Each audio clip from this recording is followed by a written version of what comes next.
행복한 화요일 저녁입니다.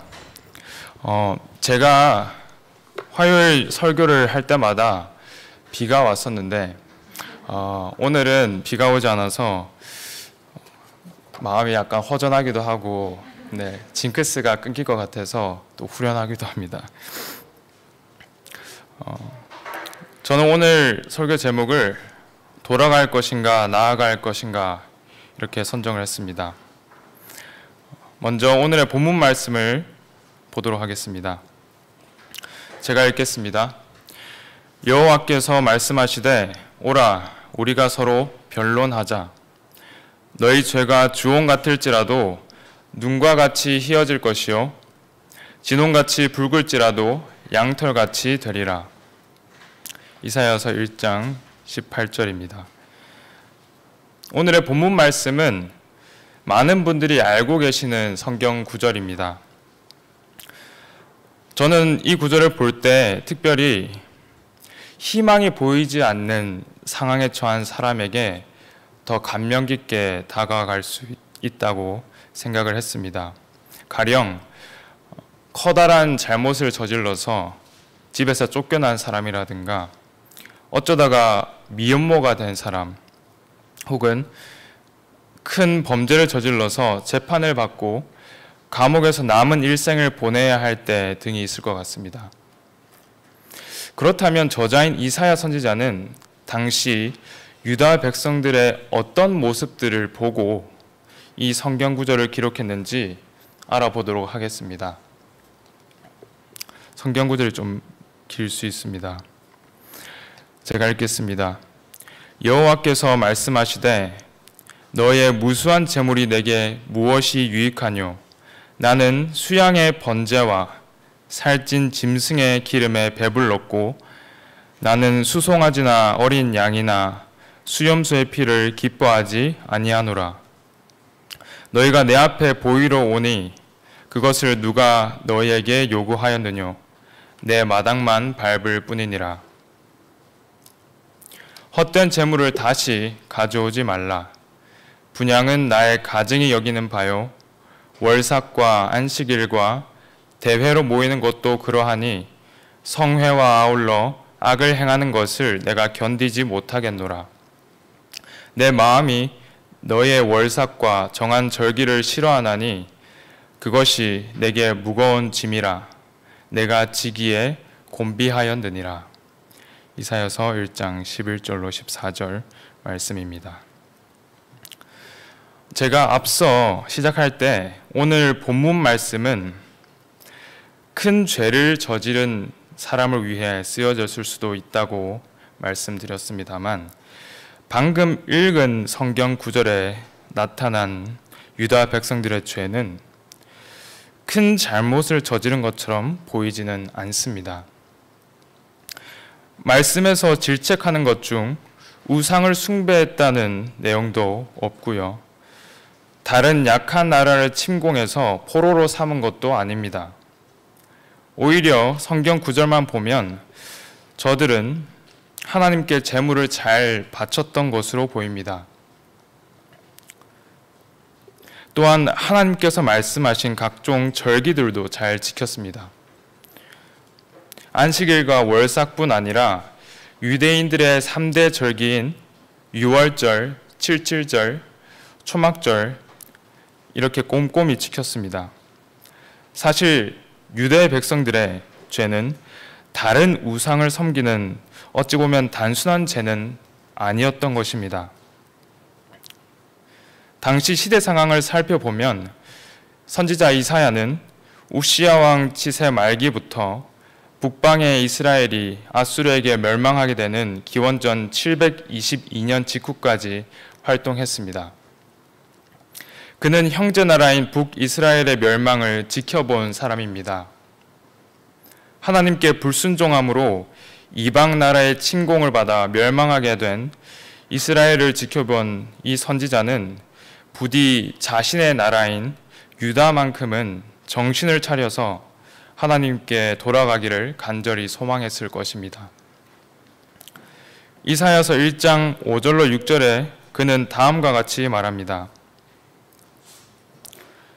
너희가 어찌하여 매를 더 맞으려고 더욱 패역하느냐.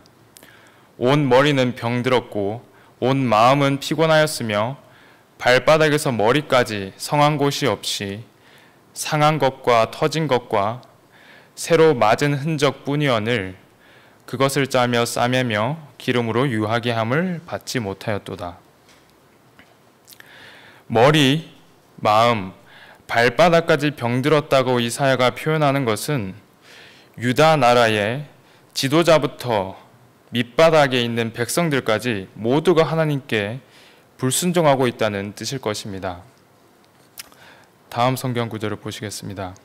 네 고관들은 패역하여 도둑과 짝하며 다 뇌물을 사랑하며 예물을 구하며 고아를 위하여 신원하지 아니하며 과부의 송사를 수리하지 아니하는도다. 이사야서 1장 23절.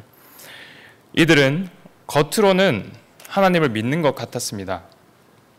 하지만 외적인 거룩보다 삶으로 드러나는 내면적 거룩을 기뻐하시는 하나님을 저들은 알지 못했던 것 같습니다.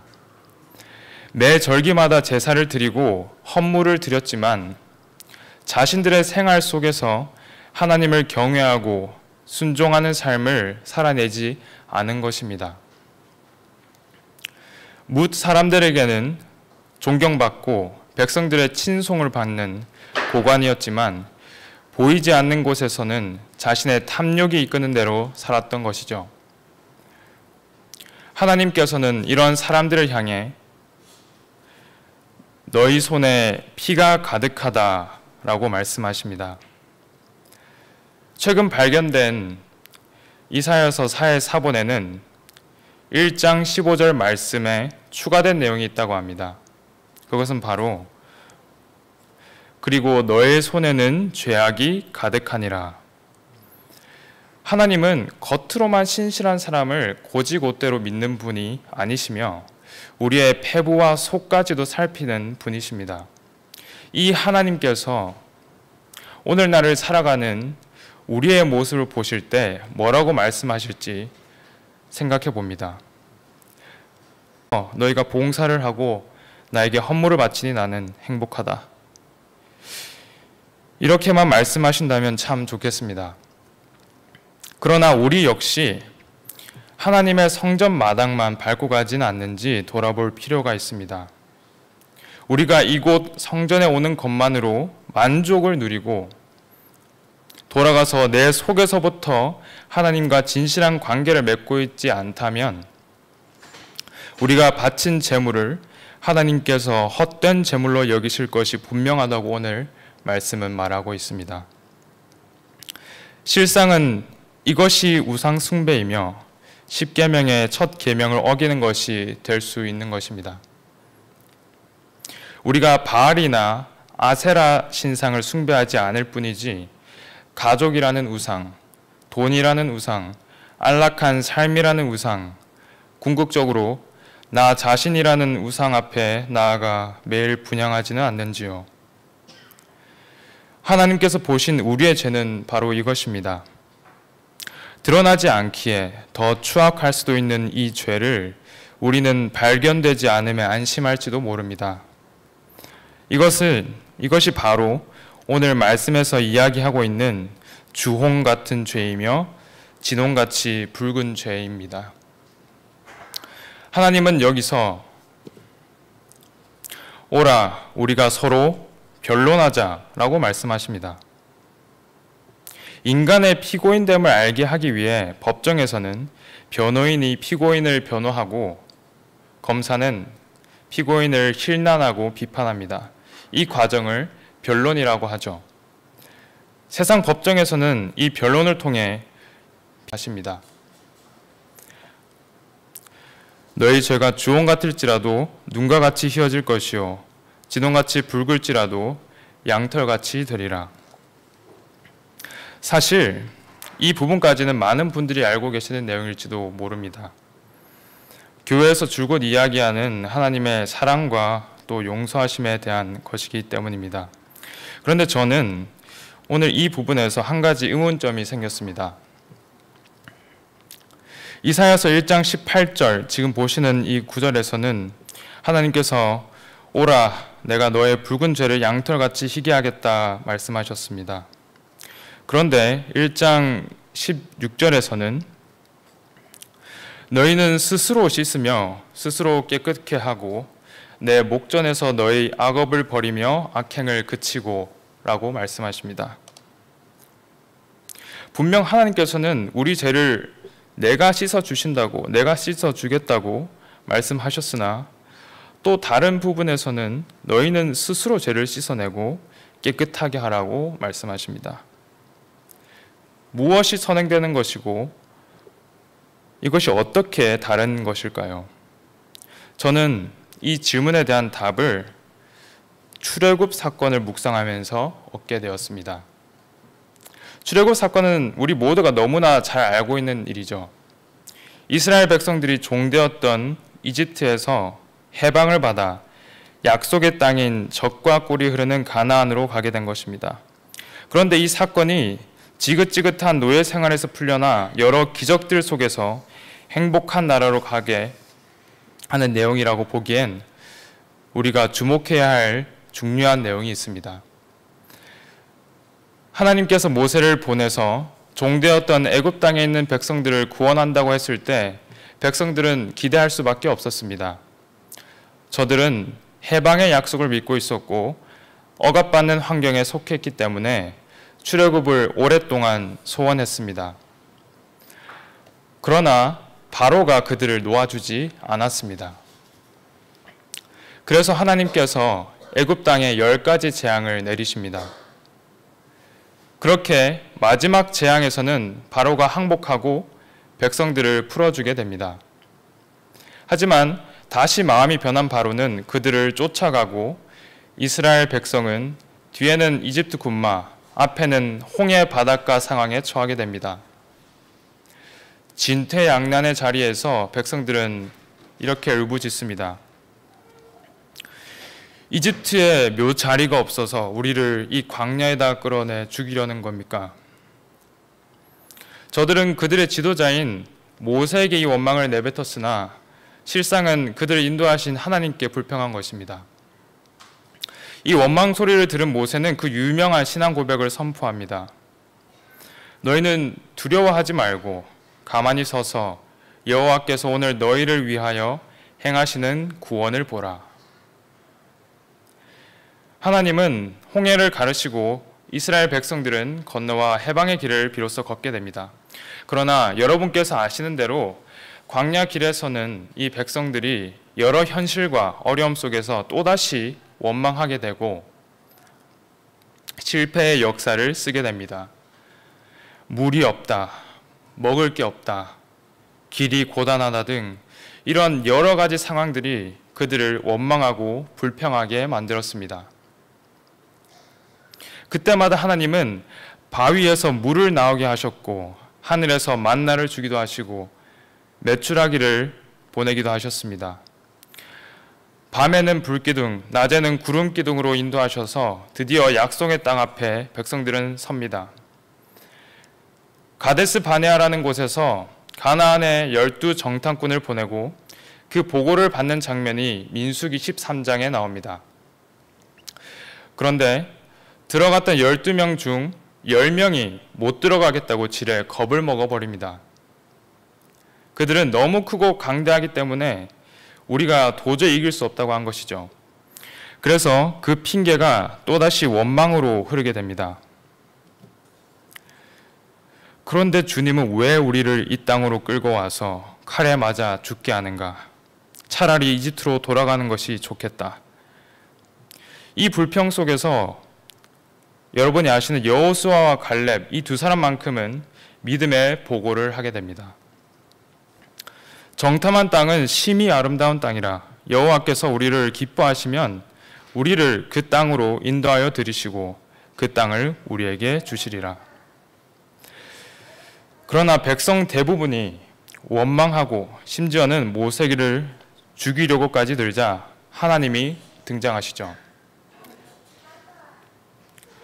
나를 멸시한 사람은 어느 누구도 그 땅을 못 볼 것이다. 믿음이 없는 자들은 이 땅 위에서 다 죽을 것이라고 말씀하셨습니다. 이리하여 이스라엘 백성들은 광야에서 40년간 방랑하며 그 세대는 다 죽고 그 후손만이 비로소 가나안에 들어갑니다.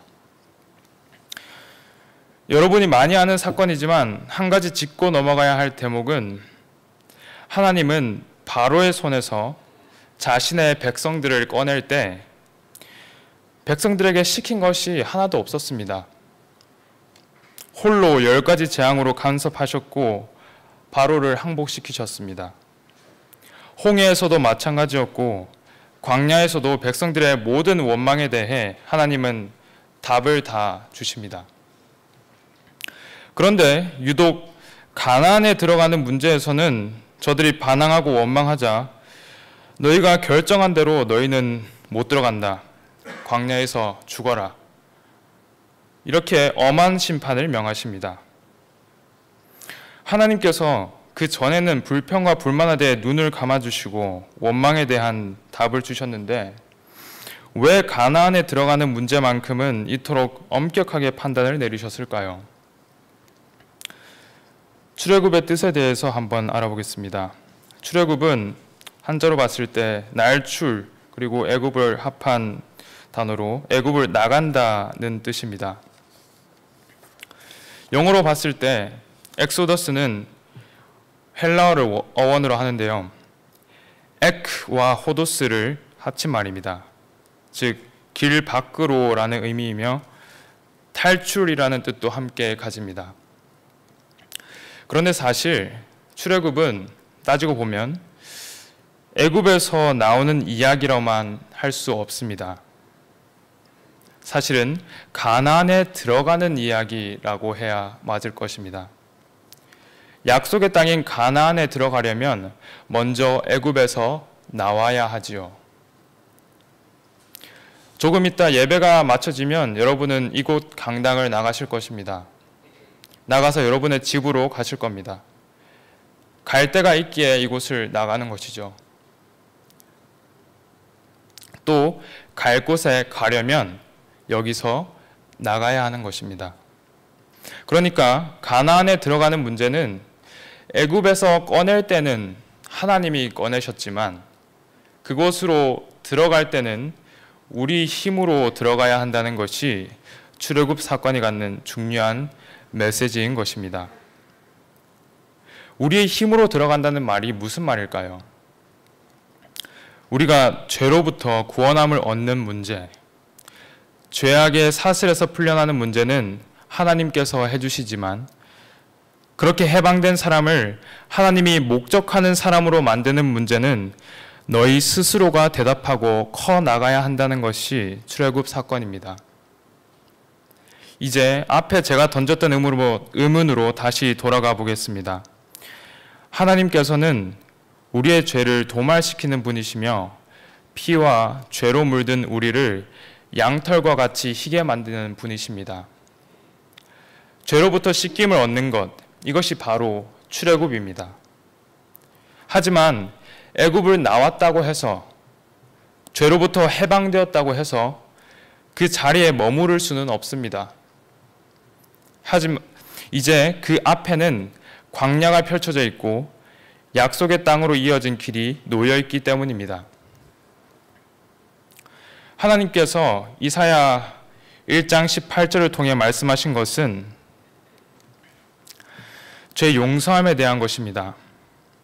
누구든 하나님께 나아온다면 죄 용서함을 받을 수 있습니다. 혹 그의 손에 피가 가득하고 죄가 가득할지라도 말입니다. 출애굽 당시 이스라엘 성인 남자 수만 60만 명이 넘었습니다. 거기에는 여자와 어린아이들 그리고 고센 땅에 살지 않았던 이방인들까지 다 합한다면 좋게 300만에 가까운 숫자는 되었을 것입니다.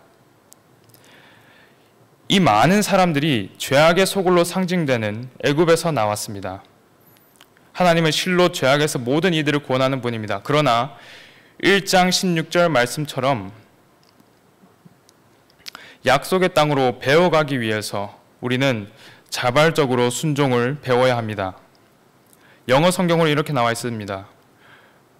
Learn to do good 배워야 하고 seek justice, 찾아야 하며 rebuke the oppressor, 악을 비판해야 하는 것입니다. 애굽 땅에서는 300만이 넘는 사람들이 나왔으나 약속의 땅에 들어간 사람은 2명에 불과하는 사실을 잊지 마십시오. 이집트에서 탈출한 많은 사람들이 광야에서의 어려움을 맞닥뜨리자 하나같이 보였던 반응은 약속의 땅이고 뭐고 다시 돌아가고 싶다는 것이었습니다. 신약의 사도 바울은 우리가 다 하나님의 아들을 믿는 것과 아는 일에 하나가 되어 그리스도의 장성한 분량이 충만한 데까지 이르자고 말합니다. 우리의 목표가 죄 사함 받는 것에 그쳐서는 안 됩니다. 애굽에서 탈출한 것에만 그쳐서는 안 됩니다.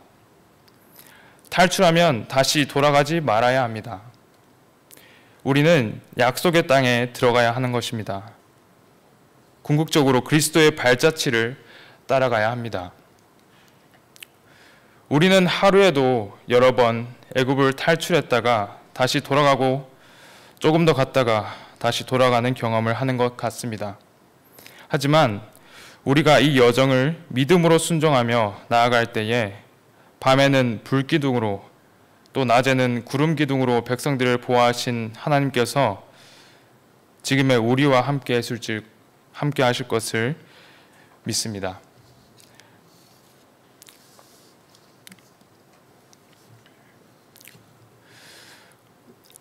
저는 이 말씀을 준비하면서 사실 지금 얘기하려는 것을 넣을까 말까 생각을 했었습니다. 즉흥적으로 하려고 하니까 또 머리가 잘 안 돌아가는 것 같은데요. 제 간증을 하나 하자면 저는 애굽에서 탈출한 것을 제가 군대 생활할 때였던 것으로 생각하는 것 같습니다. 원래는 신학생이었으나 목회를 할 생각 없이 군입대를 했고 그렇게 군대에 들어가서 일상을 보냈었습니다.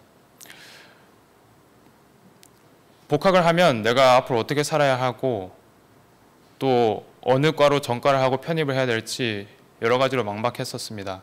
그런 와중에 저는 의경으로 복무했기 때문에 개인 정비 시간이 많아서 독서를 할 수 있는 시간이 있었습니다. 그래서 여러분이 아실지 모르겠지만 C.S. 루이스라는 저자의 순전한 기독교라는 책을 그때 읽었었습니다. 저희 아버지는 목사님이셨기 때문에 저는 어렸을 때부터 교회 다니는 것이 일상이었고 문화로 체득했었습니다.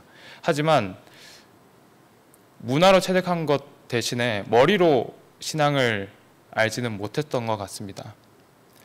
제 정신에 확립되지 않았던 것이죠, 신앙이. 그런데 그때 그 책을 읽으면서 저는 하나님이 정말 살아계시고 그리고 예수 그리스도께서 2000년 전 나를 위해서 구원하기 위해 오셨고 나는 비로소 구원을 받았구나라는 확신을 얻게 되었습니다. 저는 그때 이스라엘 백성들이 출애굽을 나왔던 것처럼 죄의 굴레에서 벗어난 것 같습니다. 그러나 저는 아직 가야 할 길이 멉니다. 약속의 땅으로 가야 했던 이스라엘 백성들처럼 아직 광야 길을 걸어가는 것 같습니다. 그 여정이 이제 막 시작했고 걸음마를 뗐기 때문에 많이 버겁고 힘든 것처럼 느껴지지만 신학과에서 생활을 하고 또 앞으로 목회자의 길을 준비할 때 그 모든 것들을 지금까지 저를 인도해 주신 하나님께서 능히 감당하시고 또 끝까지 함께 해주실 것을 믿고 감사드리며 오늘 설교를 마치도록 하겠습니다. 감사합니다. 마치는 찬미 483장 부르시겠습니다.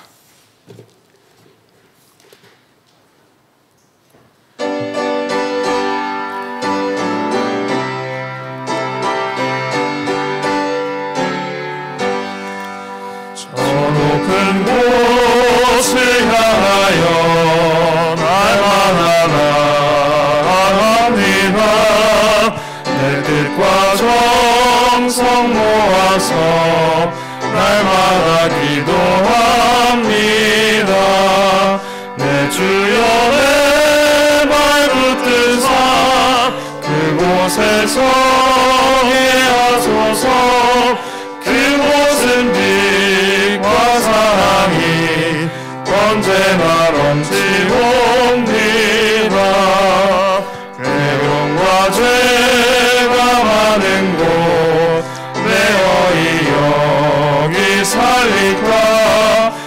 진하고 높은 저곳을 날마다 바라봅니다.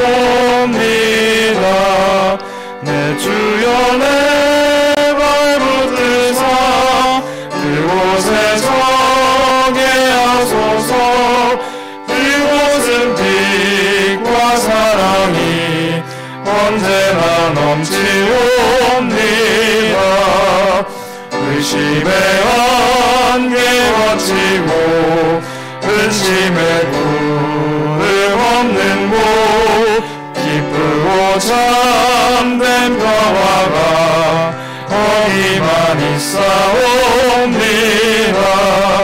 내 주여 내 발붙드사 그곳에 서게 하소서. 그곳은 빛과 사랑이 언제나 넘치옵니다. 험하고 높은 이 길을 쌓으며 나아갑니다. 다시금 기도하오니 내 주여 인도하소서. 내 주여 내 발붙드사 그곳에 서게 하소서. 그곳은 빛과 사랑이 언제나 넘치옵니다.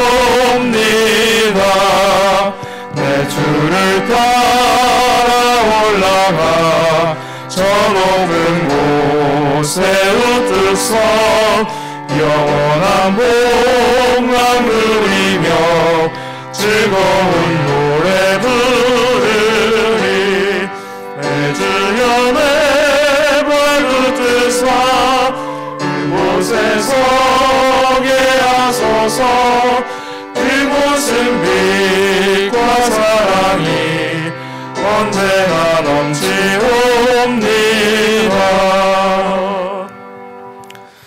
하늘에 계신 아버지 하나님, 저희를 당신의 아들을 통하여 죄의 굴레에서 벗어나게 해주신 은혜에 감사드립니다.